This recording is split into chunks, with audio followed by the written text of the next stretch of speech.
Production-wise for Sleeper, it's an ambitious script because there's so many different elements involved, special effects, CGI, explosions, prosthetics, the works. They are like films when they come to you because the scale of what you've got within the story is massive.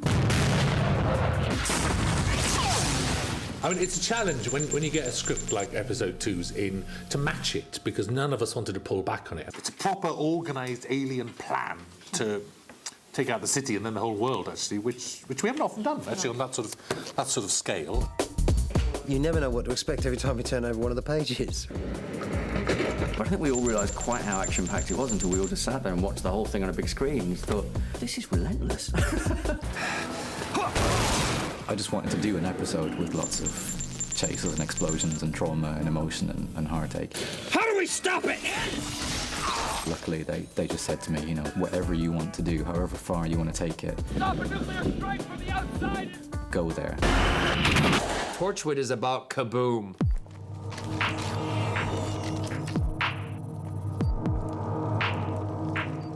Big explosions in the middle of cities are difficult things to plan. I mean, I think what people have got to understand is that, the preparation for this started about 2 months prior. All those moments where I'd read it and thought, this is unshootable, I had to actually sort of start breaking down into bits and going, OK, what can we do here? What can we actually achieve and what can we shoot? We didn't want just an isolated building. We wanted somewhere that actually, there's traffic. We want people, we want cars. It's one of those moments that you think, if we can achieve this, it'll look fantastic, it'll look amazing. To be blunt, it's a trailer moment.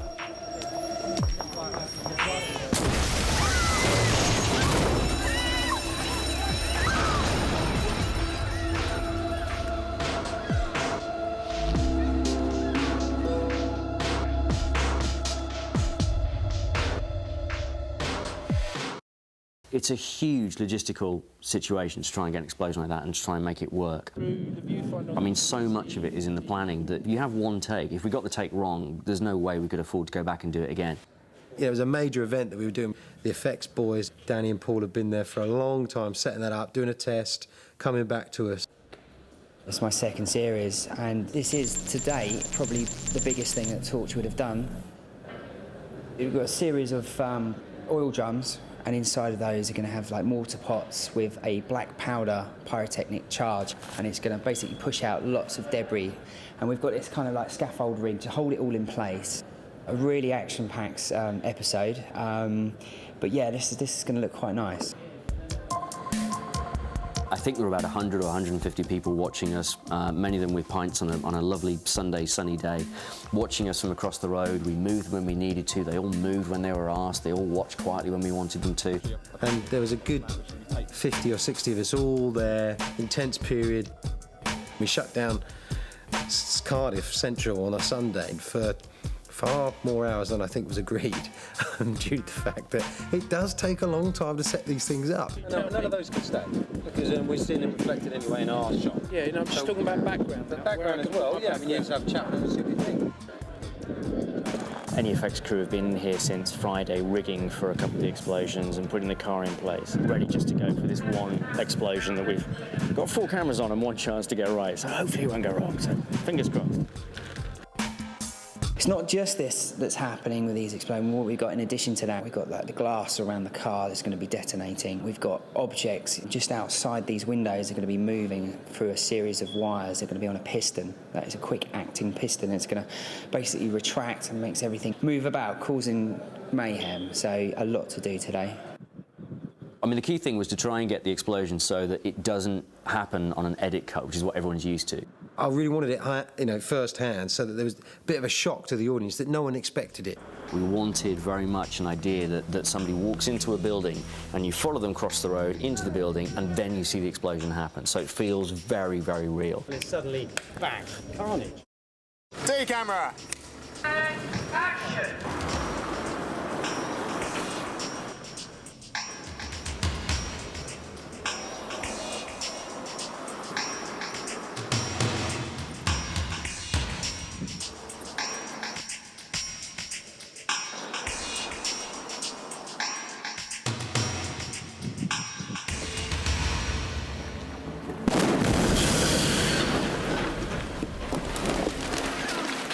it just looked totally real. And everyone's kind of like was in the sound. I think the sound was quite loud anyway. So it did meant that they, you know, some of the support guys went a bit, you know, they really felt the explosion. I think there's a shot that we use afterwards of just this woman crossing the road. And I think for me, that was more gut-wrenching, as in like, oh, it's a real camera, just caught that this thing has just happened. That is quite horrific, as much so as the explosion itself. And also there was a lot of paper flying around. So it's just, you know, real chaos that's going on.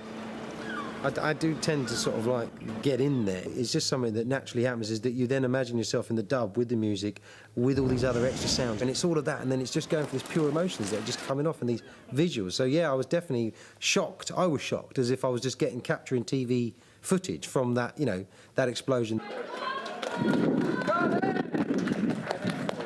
Well done. Well done. Yeah, they said that I messed up my walk. We had to redo the whole thing. I was like, what no? The day went without a hitch. It was absolutely fantastic. We got exactly what we wanted. The eventual outcome of what we got was, I think, was, you know, tremendous. Well done, everyone.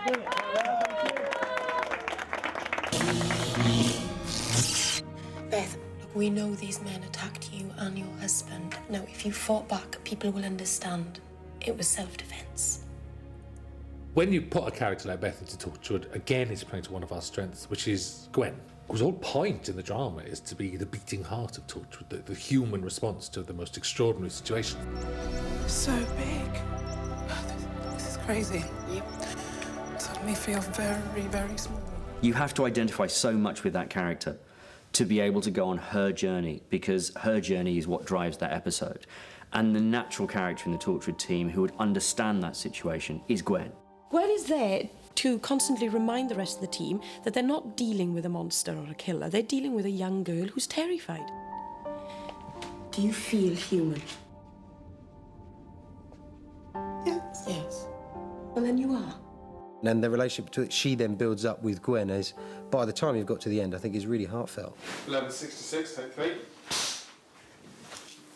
Do you have someone at home? A fiancé. Have you ever hurt him? More than once. Gwen and Beth have quite an instant rapport. I don't want to die. It's one of those things, Gwen. And I think Gwen starts to actually really like Beth and vice versa. And because of that, I think because Gwen sees the human side of Beth, Gwen sees a normal girl, just could be just like herself.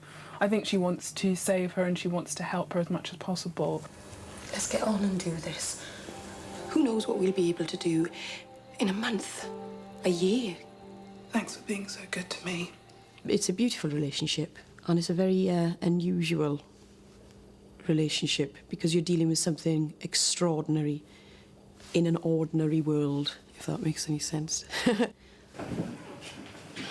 All right, I need your arm tucked in no more. There, and go. As soon as she's faced with the news that she's an alien, I think her life's over. She sort of commits suicide in the end. 1163, take 3. Remember, Beth.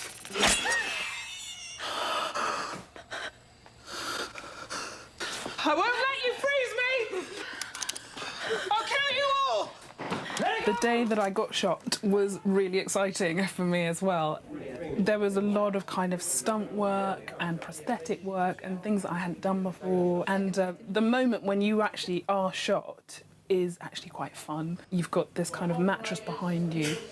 You've got what's called squibs, I think, which are planted on your chest underneath your clothes. And when they're given the cue, the squibs explode. So you actually feel a bit like you are being shot, but without any pain. I kind of wanted to do it again, which is a bit strange, but it was a really good laugh. Everyone okay?